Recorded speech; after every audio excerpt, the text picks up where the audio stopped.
Right now, Shannon Jackson Arnold is with us. Shannon is the author of the book Everybody Loves Ice Cream. Des Moines is the #1 place in the United States for ice cream consumption when it comes to per capita. And Shannon, nice to have you on. Oh, great to be on. Thanks for having me. How did you get interested in writing a book on ice cream? Well, we love ice cream here, and I'm not doing ice cream. I call it my desert island food. If there was anything I had to be stuck with on a desert island, I would take ice cream and I guess a freezer so I could keep it cold. But it's just my all-time favorite food, and my background is as a food and travel writer. And when I connected with my publisher, Emma Spokes, of this book, we wanted to do a book that would be a resource guide for adults that would provide everything you'd need to know about ice cream, from history to recipes to a guide to 550 great places to get ice cream. Now, this is one of those few foods that pretty much everybody eats. Yes. And almost everybody has it in their house. But that hasn't always been true. You go back through some of the history of ice cream and show that it took a while to develop. As a matter of fact, it used to be just for the rich, wasn't it? Yes. Ice cream for a long time was very much an upper-class privilege. I mean, when you think about back in the before the mid-1660s, it was very hard to have ice, very hard to get sugar and salt, and the way they made ice cream was this French pot method, which involved 2 pewter pots, required somebody to sit there for 4 to 6 hours and scrape down the ice cream mixture from the sides of the pots and incorporate it constantly. I mean, so you really needed a hired cook whose whole job that day was to make ice cream. So it wasn't until about the mid-1800s where a home hand crank became popular. More people were keeping it on hand at the soda fountain. And as the 1800s progressed and technology moved along with it, then ice cream really became much more of a commonplace thing. Are the recipes from then different from today? I mean, obviously we have different ingredients, but the recipes back then, they would taste completely different, wouldn't they? Well, yes. I mean, it's not the ice cream that we think of today. It probably has a different. It's going to have a different consistency, and generally, it wasn't as sweet as we like it today. We like our ice cream much sweeter. And the other thing that's going to be a little different is back then milk wasn't pasteurized. So if anyone has had raw milk, they know it tastes a little bit different than regular milk. So that would make it taste differently. But you know, things that we love today, chocolate, vanilla, caramel, were all popular back then. But there are some things that we don't eat as much of now that were popular then, like avocado ice cream, rose petal ice cream, violet petal ice cream. Violet petal ice cream? You know, there's some different, flavors than we like now. But does that mean they'd mix in violet petals? Yes, by infusing them like in you just infuse them in the milk and heat it up. Wow. Now, where was ice cream invented? This is the tough question to answer, right? Yeah, that's sort of the $1,000,000 question, because we're not really exactly sure where ice cream was invented. It certainly has something to do with the cultures that were able to harness the ability to keep things cold first. And we think the Chinese were probably the first to have ice cream. And one of the first records of something that resembles ice cream, but only loosely, comes from China. But it's what we have record of is something that is flavored with goat, cow, mare's milk, and then flavored with camphor, which is the thing that's in Vicks Vapo Rub. Yuck.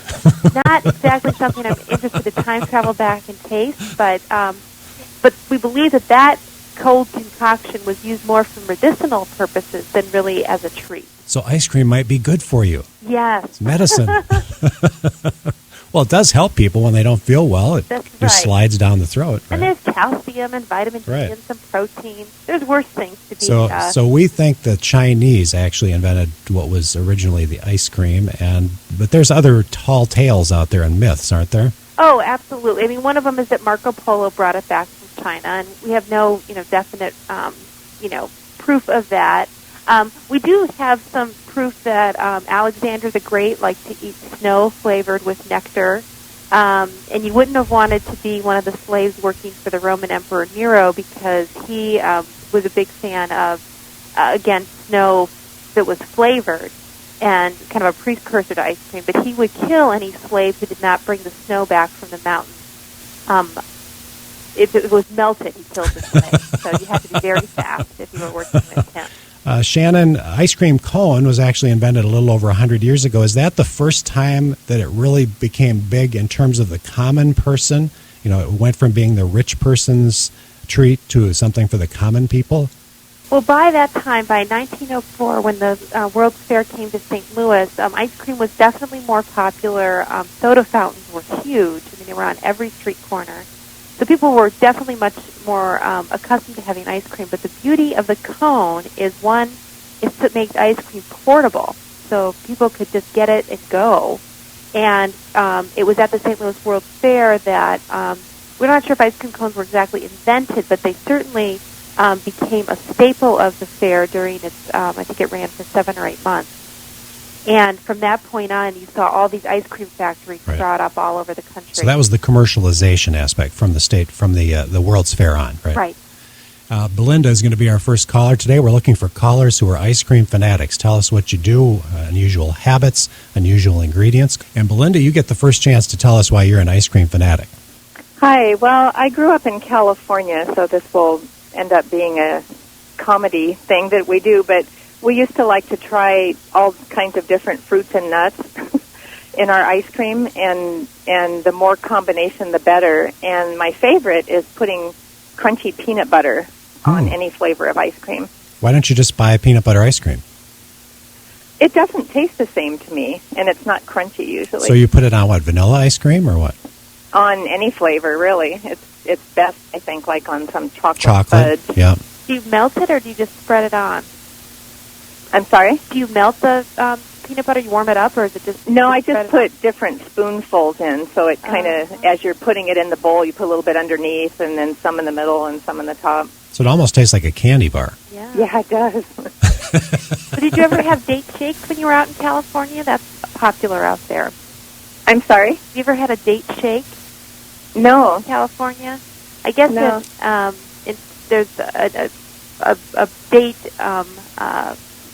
farm area of California, and their specialty are date shakes. Oh, no. They're supposed to be delicious. Well, thanks for calling, Belinda, and make sure to listen through the end of the hour because we're going to give away 5 of these books to 5 of our crazy ice cream lovers. Dave is up next. Hi, Dave. Hi. How much do you love ice cream? Oh, I love ice cream. I actually sell ice cream for a living. Wow. But I like to microwave my ice cream before I eat it. And just soften it up a little bit? Yep, kind of brings out the flavor of the cream. Absolutely, that's a good plan. It almost makes it like a shake then? It's just a smoother consistency? Yeah, you just get it to where it's just a little soft, where it's just a little runny. What kind of ice cream? I like butter crunch or vanilla. Thanks, Dave. And Brad is up next with us with our guest author Shannon Jackson Arnold. Hi, Brad. Hi. Tell us about your fanaticism. Well, me and my wife would make any possible thing we could find to put in an M&M's, Whopper, Snickers. We'd make it every week, and it was never, we never had a recipe. It was never the same thing twice. This went on all summer, last summer, and I went in for a physical, and we had to quit having ice cream because my cholesterol was way up through the roof. So that kind of ruined my ice cream, and now it's just a special treat. But we still do make it with, like I say, M&M's, Whoppers, whatever we have laying around, chocolate bars. We'll just crunch them up and put them in the ice cream. And you put it in what, vanilla ice cream? Usually chocolate. Chocolate ice cream. Chocolate ice cream with, like I say, anything chocolate in it. You just like to talk about it now because you can't have it anymore, right? Exactly. Now it's just kind of some special once or twice a year treat, and that's pretty much it. You'd love to have the book just to see the pictures, right? Yeah, that's right. Yep. Thanks, Do you make Brad. your own ice cream? What's that? Do you make your own ice cream? Oh yeah, yeah. Okay. That's the only way to have it. Yep, Yeah. make our own. Oh, you make your own. Yep. Great. Thanks, Brad, for calling. Make sure to stay tuned to the end of the hour because we're going to be giving away 5 copies of the book Everybody Loves Ice Cream from Shannon Jackson Arnold. Shannon, before we get back to the callers, you've got a couple of Iowa mentions in your book. One, of course, is Blue Bunny. And where is Blue Bunny mentioned in the book? Well, I have a list of the best ice cream factory tours, and the Ice Cream Capital of the World Visitor Center in Lamars, Iowa is a must-visit. More ice cream is produced there than anywhere else in the world. Really? So we can thank Iowa. The rest of us in the country can thank all of you for supplying so much of our ice cream. Wow. And then the other Iowa connection is the invention of the Eskimo pie. And there was a school teacher from Manawa, Iowa, who in the 20s couldn't decide whether to have ice cream or a chocolate bar. And so he came up with a way to have both at once. Yep. And one of the big developments was using cocoa butter with the chocolate in order to get it to adhere to the ice cream. So all of the other ice cream confections that we enjoy that are chocolate covered, we can thank that inventive Iowan for creating it for us. And it was originally called ice cream bars before it became Eskimo pie. Of course, Des Moines is the biggest selling market in America, and we've got lots of Fanatics on the line. Next up is Bob. Good morning. What do you do with your ice cream? Well, my love for ice cream goes back into the late 30s, early 40s. I lived on an Iowa farm, and the only time we could have ice cream or could make ice cream was like in February and March when the snow melted off the side of the chicken house during the day and then froze into icicles at night. Then we would harvest the icicles the next morning and make ice cream. But we didn't have to go to town for much because ice cream at that time was made with raw cream and raw eggs and vanilla, and that's how we made ice cream for many, many years. But I don't do that one anymore. Wasn't there a certain flavor to the chicken house icicles? Well, no, it came off the top of the roof. Well, still. Now, did you ever make we kept the chickens off the roof. But I remember that's the only time we had ice. We didn't have ice cubes in the summertime, but we had icicles in the wintertime. So we had ice cream in the wintertime instead of the summertime. Do you have a question for him, Shannon? I was going to ask you, have you ever made ice cream just using snow? Pardon? Did you make ice cream just using snow? Oh yeah, I still make ice cream now, and the recipe we use is a double French vanilla pudding, and then that's about the only one I like. A double French vanilla pudding, half and half, and I guess sugar and vanilla. Now, be honest, Bob. If I brought you some chicken house icicles right now, would you use them in your homemade ice cream? Oh yeah, I would have them. Oh, I wouldn't touch them. You got to be kidding! My gosh. Thanks for calling. That's a great story. TJ is up next. Hi. How much do you love ice cream? I love it. I love it a lot. Tell us how. I heard you had a couple of mentions about Iowa. Yeah. I don't know if you've heard of Nitro ice cream before. Nitro. Kinney ice cream. Kinney, Iowa. Blue Sky Creamery. We, my business partner and I, a few years ago, invented an ice cream machine that uses liquid nitrogen. And we do it at the state fair, and it's incredibly popular at the state fair, but freezing with liquid nitrogen makes a super ice cream product. What makes it different? Well, we think it's the faster freezing keeps the ice crystals incredibly small, and also very little air gets pumped into it. Okay. And so it makes it super rich, creamy, and dense. Well, It's starting to catch on because people know when they have it that it's a different texture. It's an amazing amazing product. So, Shannon, did you have any questions for him? Creamery in my book is one of the top 550 ice cream parlors in the country. Wow, great. You're in the book, TJ. Awesome. Congratulations. Shannon, air makes a big difference. I don't understand this. Can you explain how air makes a difference in ice cream?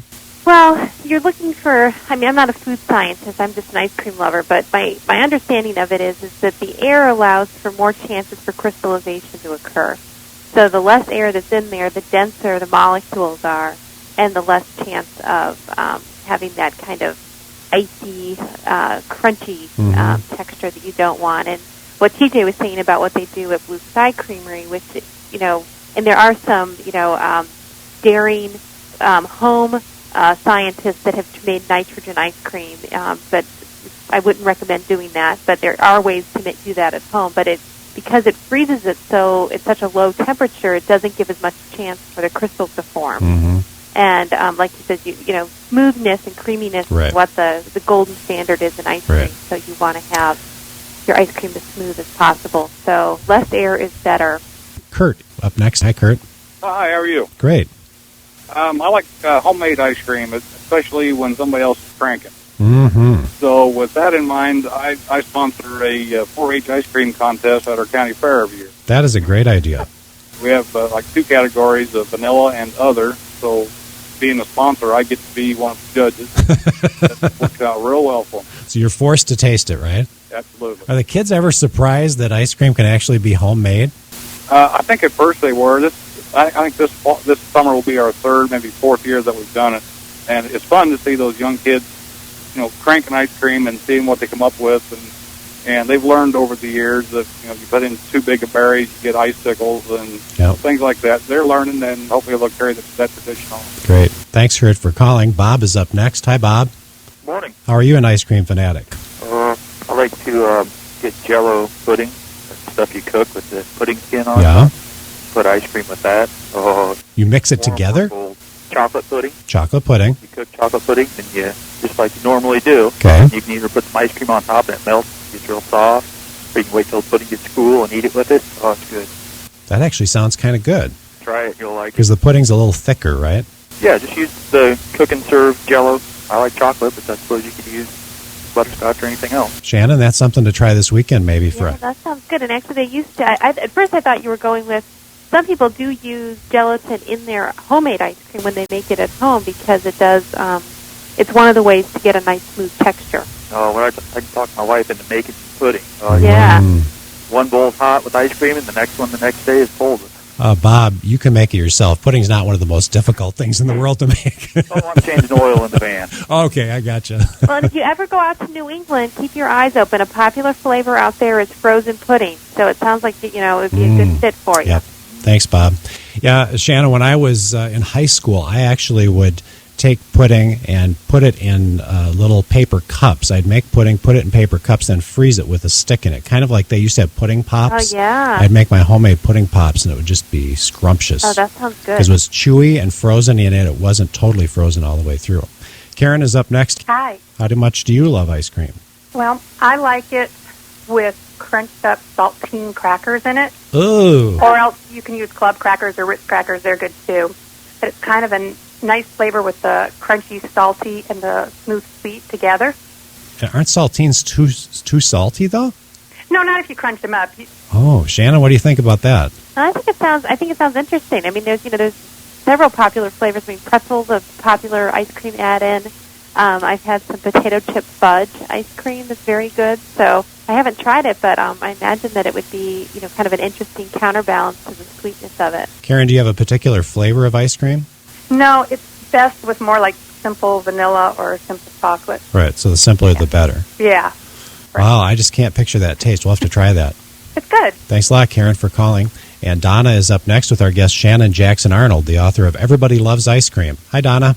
Hello. Tell us. Good morning. I'm enjoying this because when we were on the farm and made our own ice cream in this 8 quart mountain, what do you call it? Mm-hmm. I don't know. Anyway, Yeah.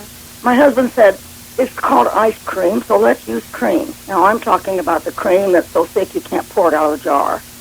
And we made it with pure cream, and it was like eating butter. It just coated our mouth, so that was the only time we ever did that. And Tracy is up next. Hi, Tracy. Hello. How much do you love ice cream? Oh, I love ice cream. When we were younger, as a lot of high school students do and stuff like that, we worked at McDonald's. And, working at McDonald's so long, we learned how to create interesting things. And Yeah. we used to love eating French fries and chicken nuggets with chocolate shake. No. Did you stick them in the shake? Yeah, you dip the chicken nugget in the shake and then ate it. Oh, gross. I can't even imagine it. Why does that taste good? I don't know. It's something about maybe the way the kind of like the one color with the saltine crackers. Maybe there's a little bit of the salt from the fries or whatever in the shake helped create a different flavor. But it was phenomenal. And to this day, I haven't worked at McDonald's in 10 years, but occasionally I'll eat it that way. So you go to McDonald's, you order those, but you don't eat that in front of people now, do you? Just my wife. Okay. And she accepts you anyway. Yeah, exactly. Thanks, Tracy, and stay tuned till the end of the hour. We're going to be giving away 5 copies of Shannon's book, Everybody Loves Ice Cream. Shannon, what's the difference between custard and sorbet and yogurt and all the different types of ice cream?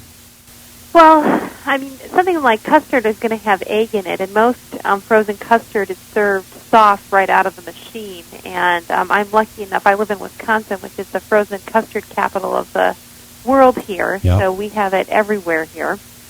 But custard is delicious because it does have egg in it. Frozen yogurt has cultures like you find in normal yogurt in the ice cream when it's frozen, so it has a little tartar taste. One of the newest ice cream styles, although not new in origin but new to us, is gelato, which is Italian style. That's hot. Ice cream. That's really hot now, isn't it? Yeah. Right.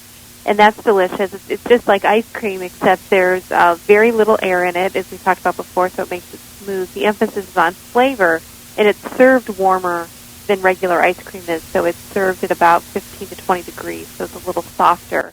How can you serve it warmer? What does that mean? Well, it just means it's not kept as cold. Okay. The cabinets that they store it in aren't as cold as a traditional ice cream freezer cabinet, so the ice cream doesn't get real hard. It's between hard ice cream and soft serve. Soft serve is about 20 degrees. And that's that's a European style, right? Right. Mm-hmm. Right. Most gelatos, it's you can scoop it, but it's not going to hold as tight as real hard, soft hard ice cream will. Mm-hmm. And sorbet? Sorbet does not have any dairy in it, so sometimes there are egg in it, sometimes there's corn syrup to make it smooth, but it's usually fruit, water, and sugar. Mm-hmm. Great. Back to the phone lines. Here's Helen. Hi, Helen. Hi. And how do you like your ice cream? I got bored one day at home, so I tried an ice cream sandwich made with ice cream and bread, and it's really good. What? Ice cream and bread. Like just plain white bread? Yeah. So you take your bread. And you put the ice cream and you put the ice cream on it and squish the bread. The ice cream gets squished in between the bread. Uh-huh. And you eat it. It's delicious. Shannon, what do you think about that? I haven't tried it, but I mean, I it's really hard for me to find an ice cream concoction I wouldn't like. The chicken nuggets may be one beyond my realm of being able to get my head around that, but that sounds okay. What flavor ice cream? It doesn't matter. Well, like, what's your favorite? If you said, okay, you're stranded on a desert island and you have to eat your ice cream sandwich, what's your flavor? Chocolate. Just plain old chocolate. Oh, yeah. I just cannot picture that. You know what? You deserve a book just for coming up with that concoction, okay? Awesome. Hold on, Helen. We're looking for Fanatics. She's got to be a fanatic if she eats ice cream sandwiches in that unusual way with bread. Doug is with us now. Hi, Doug. Hi. How do you eat your ice cream? Well, my wife has nicknamed me Dougie King instead of Dairy Queen. I've made ice cream for probably close to 30 years. I make it from scratch. I start out with a dozen eggs, and I've got a gallon and a half White Mountain freezer, and I crank it out in about 20 minutes. Wow. And, in the wintertime, I make homemade almond roca, and I always save the crumbs in the pan and put those in the container so I can have those on my ice cream in the wintertime. And then my wife has her grandmother's homemade hot fudge sauce that's been handed down, and so that's a neighborhood favorite of ours anyway. I bet you share that with everybody else then, right? Oh yeah. Everybody comes to my house for homemade ice cream. Well, what makes yours special? I guess it's all made from scratch. Like I said, I start out with a dozen eggs. And, I mix in half and half and 1 pint of whipping cream and about 3 cups of sugar and a third of a cup of vanilla. And it's rich and smooth. And I don't know, keep coming back, I guess. Sounds delicious, Doug. Shannon, what are the other things people throw in when they're making homemade ice cream? Well, that's the beauty of making homemade. You can do whatever you want, whatever you like, however you like to do it. There's many, many ways to make ice cream. But it's just so tasty when it's fresh out of your own maker at home. So we make a lot of, just whatever cookies we have around or whatever berries are in season. We just put those into the ice cream. But have you heard people say the opposite, which is we like this specific brand, like Haagen-Dazs or something. It's a very specific Ben & Jerry's type. I mean, you get hooked on one particular brand, and it's very difficult to replicate that at home or duplicate it at home. Yes, generally. I mean, with some of the brands, the thing that I think commercial ice cream does better than homemade ice cream is like how what they call the inclusions, like the cookies or whatever, are swirled in. That's always going to be better at with commercial ice cream. And commercial ice cream can freeze at lower temperatures than your home makers can. So you have some benefits of smoothness, and they also do it faster than your home makers do. So it's not unstable and varying in temperature as much as your home ice cream is. So it is hard to make it just like the commercial ice cream. However, the freshness and the fact that you can make it as sweet or as crunchy or as salty or as bizarre as you want yourself is really a treat. And there's great satisfaction in making it at home. Here's a question for you. Does the container make a difference? Yes, you definitely don't want a lot of light in your ice cream. I always put wax paper on top of my homemade ice cream because, air and the formation of ice crystals is the downfall of ice cream. So anything you can do to keep ice cream stable, store your ice cream in the very back of the freezer so that it's not getting a lot of air. Don't put it in the door. That's the worst place to store your ice cream. Oh. You want to... Because it might melt a little bit. That's the perfect place to put ice cream. Okay, great. Sean is up next. Hi, Sean. Good morning. How do you like your ice cream? Well, I am fanatic about two things, my beer and my ice cream. I hope you don't combine them. Well, I brew my own beer, grow my own hops, and I do a lot of cherry-flavored beers and pumpkin-flavored beers, and I've started incorporating those with my ice cream when I make that. Oh, that's delicious. So I do a Bing cherry beer, and I use that with heavy cream and eggs in my ice cream, and it makes a delicious topping. Great ice cream, everything. Wow. I've had many types of beer ice cream, and it does it. You wouldn't think, and wine is very good in ice cream. You wouldn't think it would be good, but it's delicious. Wine? Yeah. I just cannot picture those flavors together. Oh, using a marsala with ice cream would be awesome. And Betty's up next. Hi, Betty. Hi there. How do you like your ice cream? Well, I thought my brother and I invented the French fry thing. We found out that dipping French fries in homemade malt tasted really good. And it's even better when it's got that seasoning salt that they use at the drive-in. Oh. But my husband is a huge fan of ice cream, so much so that his relatives, for his birthday one year, gave him a great big salad bowl with an incredibly large serving spoon. And so it became a family joke. They'd say, well, what should we have for dessert? And everybody kind of look at him, and he'd say, you got any ice cream? That sounds our great. family all decided to have ice cream for our birthdays as a family tradition. So supper on somebody's birthday is one of those 5-quart buckets. Wow. Well, there's 6 of us. And you just get your spoons and dig in?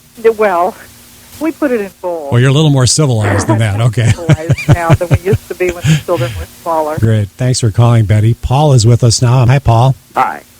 Tell us. Back in the 40s, during the war, it was difficult to get peanuts. We used to love vanilla ice cream, chocolate syrup, peanuts on top. So we began the substitution of crushed salty crackers. To this day, it's my favorite way to eat ice cream. Well, you're the second one that's called this morning and said saltines. I don't understand that combination, but we'll have to try it. Let's see. Sue's with us now. Hi, Sue. Hi. We have ice cream every night, and most of the time we have vanilla, and we like it with blueberry yogurt on top. That's it kind of, believe it or not, crystallizes the ice cream right underneath the yogurt. That's very interesting. It's an odd texture, but it's really good. Because that's an unusual combination, isn't it, Shannon? That sounds good. I mean, it'd be like a creamy topping on top of your ice cream. Shannon, it's kind of healthy even, isn't it? What do you think about the healthy ice cream craze? The no carb, no fat, no sugar, no dairy, no taste? Well, I think that, it's good to have some choices. I think ultimately, I think ice cream in moderation, for most people is fine. I think part of our weaknesses is that the moderation part. We want, huge servings, and we want it with all this stuff in it. But there actually is some pretty good products on the market if you are looking to monitor your diet. The stuff that they make the low-carb ice cream with is generally maltitol, which really you can buy some of it at the health food stores to make it at home. And when I tested some recipes, my husband couldn't tell the difference. Really? Yeah, you can't eat a lot of maltitol because some people have digestive issues with it, but a half-cup serving or so tastes very much like regular ice cream. I have a daughter who eats like soy ice cream or rice ice cream, one of those things. Yeah, and my daughter eats that too. She doesn't do that well on a lot of milk. Well, they've really gotten to a point now where they produce some of this no-carb and no-dairy ice cream really tastes fantastic. Yeah, there's lots of choices. And I like Edie's has a new slow churn ice cream out that is like only 3 grams of fat and 100 calories for a half cup. And they make it using colder technology, not as cold as the nitro ice cream that we were talking about, but a technology that, is at a lower temperature than normal. Yeah. And that's really good, too. So, I think to go out there and test some different things, to find something that works within whatever your dietary regimen is, there's no reason that anyone shouldn't enjoy something that's sweet and frozen because there's no shortage of things to enjoy. Well, we've got to give away our books. We're going to give them away to Brad. Brad's the one who called in earlier, who is on his no cholesterol diet. He can only eat once or twice a year, so we might as well look at the pages of the book, right? He deserves that. And Bob really deserves it for his chicken house icicles. That's one I can't believe. How you can make homemade ice cream with chicken house icicles. Karen's the original saltine crackers caller, and so I think I'm going to give that to her. And then also Tracy, the guy who used to work at McDonald's, who takes his chicken nuggets and fries and still dips them in there 10 years later. So Brad, Bob, Karen, and Tracy, you can call back in, and you'll get your copies of the book. Everybody loves ice cream. Shannon, do you have a strange habit? Is there anything you haven't revealed to us about what you do unusual with ice cream? Well, I can tell you when I was writing the book. I don't do that so much now, but when I was writing the book, which was mostly last year, I did a lot of having ice cream for breakfast. I'd make it the night before, I'd stick it in the freezer, and rather than having a normal breakfast, I'd have a bowl of ice cream. Oh, it's tough. You were just forced to do that. Shannon Jackson Arnold, the book is Everybody Loves Ice Cream.